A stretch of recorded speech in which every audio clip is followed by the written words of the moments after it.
She didn't fall out of love. She fell out of respect. And once that's gone, attraction fades, connection dies. You're left performing for a woman who's already made up her mind. The crazy part?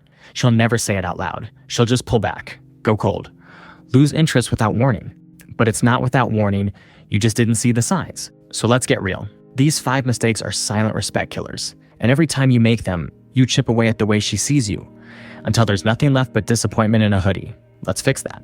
Mistake 1, you explain yourself too much. You over-explain. You justify. You say, I just wanted to be clear.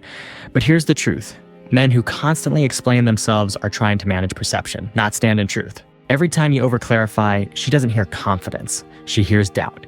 And doubt makes her feel like she needs to lead, which makes her resent you. Speak once. Mean it. Let your words carry weight without needing backup dancers. Mistake 2, you avoid conflict. You don't want to rock the boat, so you laugh off things that hurt. You stay silent when something crosses a line. You think you're being chill. She thinks you don't respect yourself. Conflict isn't the enemy. Disrespect is. And when you don't call it out, you're letting it win. A woman can't trust a man who won't stand up for himself. Mistake 3, you chase after pullback. She goes quiet. You panic. You send the hey, is everything okay? Text. You scroll her stories for clues. You start chasing the version of her that doesn't exist anymore. But respect is lost the second you trade your power for her attention. When she pulls back, you pull in. Not to chase, but to resend her. To reconnect with your direction. Because nothing is more magnetic than a man who keeps moving whether she's watching or not. Mistake 4, you overshare emotion without structure. Vulnerability is powerful. But raw emotion with no ground beneath it? That's not strength. That's chaos. You think telling her everything will bring you closer, but too much openness too soon can feel like pressure, not connection. You can share your inner world, but do it like a man who's walked through it, not one who's still lost inside. Clarity before vulnerability. Containment before confession. Mistake 5, you have no code. You go with the flow, adjust to keep her happy, say yes to things that drain you, smile through what you should have walked away from.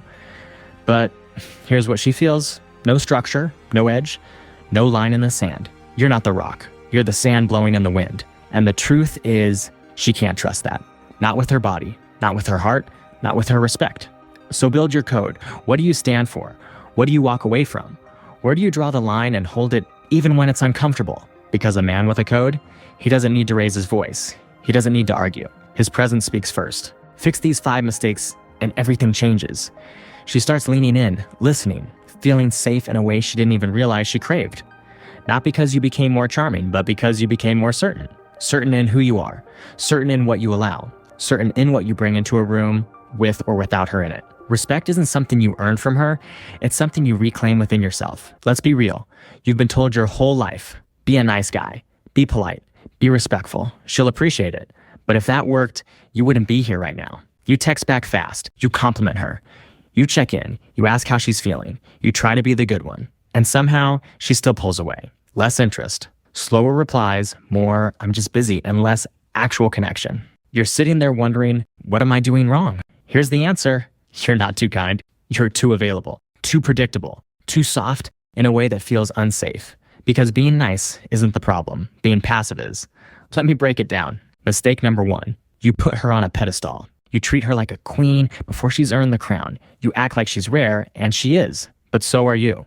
When you give full access too soon, you turn something sacred into something disposable. She doesn't want a fan. She wants a mirror. Someone who sees her clearly and still sees himself first. Mistake number 2, you're always agreeable. You want her to feel safe. So you say yes. You avoid conflict. You mirror her opinions.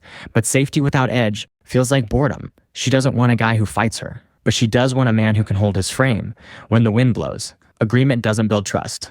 Clarity does.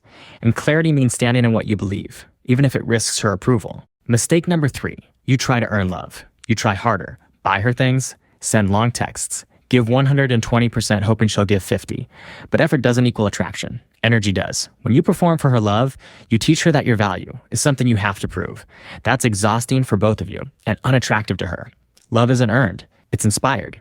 And the inspiration comes from who you are when you're not trying to be liked. Mistake number 4, you're afraid to lead. You wait for her to text first. Wait for her to suggest plans. Wait to see how she feels before you know what to feel. That hesitation? It feels like a man who's drifting. And feminine energy can't rest and drift. It needs direction. Leadership doesn't mean control. It means presence, decision, movement. You want her to feel safe? Show her she can relax. Because you won't. Mistake number 5, you abandon yourself for her. You stop working out.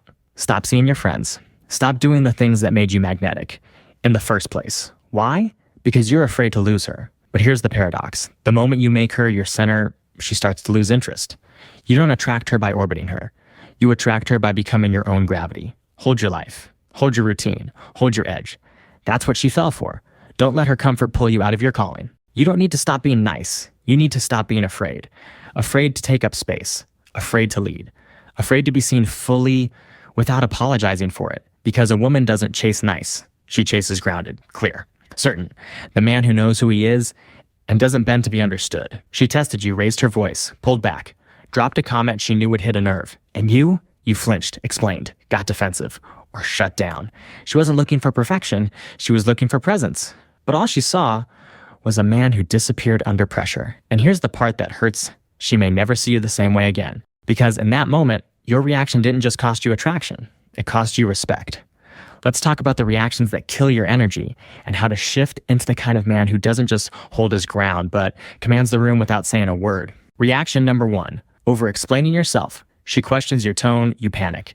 You send the 4-paragraph text about how you meant no harm. But when you over-explain, you don't sound thoughtful. You sound unsure, and nothing drains attraction faster than insecurity in disguise. Say what you mean once clean, and let the silence carry it the rest of the way. Reaction number 2, getting defensive when she's emotional. She's upset, you take it personally. You start defending yourself like you're on trial. But when you collapse into defense mode, she stops feeling held and starts feeling alone with her own storm. You want to be the grounded man? Stop trying to win the argument. Start listening for the fear under her words. Start seeing the emotion, not just the noise. You don't calm a woman by correcting her. You calm her by being unshakable. Reaction number 3, shrinking around conflict. You hate tension, so you retreat, go quiet, hope it blows over. But she feels that, and it makes her feel unsafe. Not because you're cruel, but because your silence feels like disappearance. A man doesn't avoid conflict, he contains it, he brings clarity, he sets boundaries, he leads the energy instead of escaping it. Conflict isn't a problem, your avoidance is. Reaction number 4, needing constant reassurance. You notice her mood change. You ask, are you okay? Then again and again. You're not checking in, you're checking out of your own security. And making her responsible for it. A woman can feel when your calm depends on her approval. And it makes her pull away, not because she doesn't care, but because she can't hold your weight and hers. Ground yourself, self-soothe, show her, I've got me. You don't have to. Reaction number 5, exploding when you feel powerless. You bottle it up. You swallow every little jab. You act like it's fine, until it's not. Until you snap, yell, walk out. Send the angry wall of text. She doesn't remember your words. She remembers your energy, the chaos, the lack of control. The moment the man she trusted became unpredictable. Masculine energy is containment, not suppression, not detachment. Containment. Feel everything, say little. Move with purpose, not panic. You don't lose her in the big moments. You lose her in the reactions, the flinch, the over-explaining, the need to be right, the need to be liked. Because a woman can't relax into a man who can't relax into himself. Stop performing. Start anchoring. You don't need to be perfect. You need to be grounded.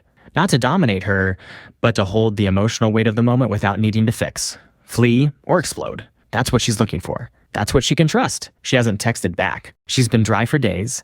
The girl who used to send paragraphs is now giving you one-word replies. And what do? You panic. You reach out. You check her story. You double text, hoping it'll somehow remind her of your worth. But the more you try to pull her close, the more she slips away. Why? Because women don't miss what's always available. They miss what suddenly feels gone. Let's talk about why pulling back, done the right way, is one of the most magnetic things a man can do. Reason number 1, attention that's always available loses its value. You think your effort shows care. To her, it signals desperation. Because when she knows where you are, what you're thinking, and that you'll respond the second she blinks, there's no tension, no mystery, no value. You've become emotional fast food, always ready, always there, and completely taken for granted. But when you go quiet, when you pull back with peace, not punishment, now she has to wonder. And that wonder is where attraction starts. Reason number 2, pulling back breaks the pattern. Every dynamic has a rhythm. Chaser and chased, pursuer and pursued. If you've been the one initiating, checking in, keeping it alive, you've been feeding the imbalance. Pulling back disrupts the rhythm. It resets the polarity. It tells her subconscious, something changed. And now she starts thinking, feeling, remembering, not because you pushed harder, but because you stopped pushing at all. Reason number 3, your silence becomes the mirror. When you pull back, you don't disappear to punish her. You pull back to reflect, to return to your center. And when she looks for you in the silence, what she finds is herself. She starts wondering if she pushed too far, starts questioning why your energy feels different, starts remembering what it felt like to be pursued, and realizing she might actually miss it. Because now, you're not just the guy in her messages, you're the one in her mind. Reason number 4, it signals self-respect. You didn't ghost. You didn't lash out. You didn't play games. You simply recentered. You stopped overgiving to someone who wasn't meeting you halfway. That's not cold. That's clarity. And clarity is rare. Clarity is masculine. Clarity makes people pause because it's not emotional. It's clean. That's the moment she realizes you were never needy. You were just willing to care until you weren't. Reason number 5, scarcity creates demand. Think about it. The people you think about most aren't the ones always in your face. They're the ones who disappeared right when you realize what they meant to you. Pulling back lets her feel that space, feel the absence, feel the shift. And if the connection had real weight, she'll feel it. And she'll return, not because you chased, but because you stopped. Pulling back isn't manipulation. It's alignment. It's what happens when you stop pouring into something that isn't pouring back. And in that space, where you let go of the chase, where you choose stillness over scrambling, that's where your power returns. You become the man she thinks about. Not because you tried harder, but because you remembered who you were before you started trying at all. Every man has a line, but most don't know where it is until it's already been crossed. You tell yourself, I don't want to lose her. So you stay quiet. You give more. You tolerate what you shouldn't. And each time you do, you lose something more valuable than her. You lose yourself. Let me say this clearly. A woman can only respect a man who respects his own line. If you don't hold it, she won't feel safe. She won't feel led. And eventually, she'll stop feeling you at all. Let's talk about why holding your boundary calmly, cleanly, without guilt is one of the most powerful things you'll ever do in a relationship. Truth number 1, boundaries build respect, not distance. You were taught to think boundaries push people away, but the opposite is true. Weak men fold, strong men fight, anchored men hold. They don't yell, they don't beg. They just say, this is what I will and won't allow. And that line, it creates safety, not just for her, but for you. Truth number 2, no woman respects a man who abandons himself. She tests you, not to be cruel, but to feel your core, to feel if you'll stay solid when emotions get high, when desire clouds clarity. And if you fold, if you bend just to keep her happy, if you say, it's fine, when it's not, she may smile, but she no longer feels you as a man, because you can't be respected by someone you hand your spine to. Truth number 3, holding the line isn't harsh, it's honest. Setting a boundary isn't an attack, it's an invitation to connect cleanly. No guilt. No resentment, no unspoken expectations simmering underneath the surface. It's not about punishing her. It's about protecting your peace. If something crosses your line, say it. Hey, that doesn't work for me. Not with anger, with clarity, with presence. And if she can't meet you there, she's not your match, no matter how good it felt. Truth number 4, you lead by what you tolerate. Every man is teaching the people around him how to treat him, not by what he says, by what he allows. You don't need to convince anyone of your worth. You just stop participating in anything that threatens it. Because a boundary isn't about control. It's about direction. You're not telling her what to do. You're showing her what you will do if your standard isn't met. That's leadership. That's masculine. That's respect, earned in silence. Truth number 5, your line must be rooted in self-trust. You can't hold a line if you don't trust the man behind it. You don't need to be cold. You don't need to be loud. You need to be clear, grounded, anchored in your values, not her reaction. Because women don't fall in love with men who need permission. They fall in love with men who walk in truth. Hold your line, even if it costs you the connection. Because if it breaks when tested, it was never real anyway. The boundary isn't there to push her away. It's there to protect the version of you that doesn't settle, shrink, or self-abandon. And the woman who respects that, she won't run from your boundary. She'll feel safe inside it. So if you've been bending, folding, tolerating just to keep the peace, this is your moment to come back to yourself. Watch this video next, because the truth is you didn't lose her love. You lost your line. Let's rebuild it, one standard at a time.